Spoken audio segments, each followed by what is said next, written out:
renforcement pour les muscles fessiers et pour les ischio-jambiers, c'est-à-dire les muscles à l'arrière des cuisses. Pour cet exercice, on va commencer avec une charge légère, donc avec un haltère ou un kettlebell, peu importe. On va commencer avec le poids tenu ici, avec les mains et les bras le long du corps.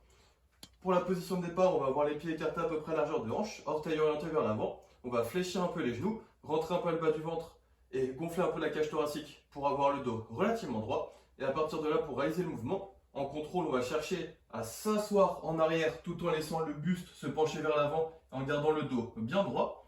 Donc on va arriver dans cette position avec la charge qui est entre les deux pieds. Donc on ne veut pas que la charge soit vers l'avant, on veut bien la descendre entre les deux pieds. Également, on va avoir le regard un peu vers l'avant pour que la tête suive le mouvement du buste quand on descend.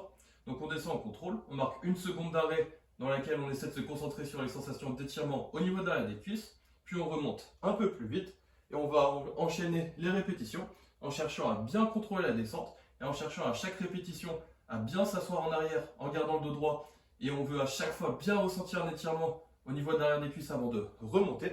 Donc on va enchaîner les répétitions pour réaliser le nombre indiqué en se concentrant pour toujours garder une bonne qualité de mouvement, pour toujours garder le dos relativement droit. Donc on pense à toujours garder le bas du ventre un peu rentré et la cage thoracique gonflée. Et enfin, dans cet exercice, si on veut augmenter la difficulté, on va avoir deux solutions.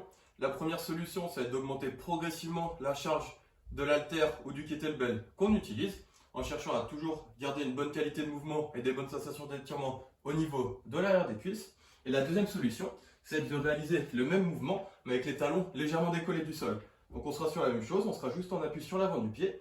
On essaie toujours d'avoir une bonne posture. On descend toujours en contrôle ici, avec l'haltère qui termine entre les pieds avant de remonter plus vite. Et on enchaînera les répétitions en gardant toujours les talons légèrement décollés du sol.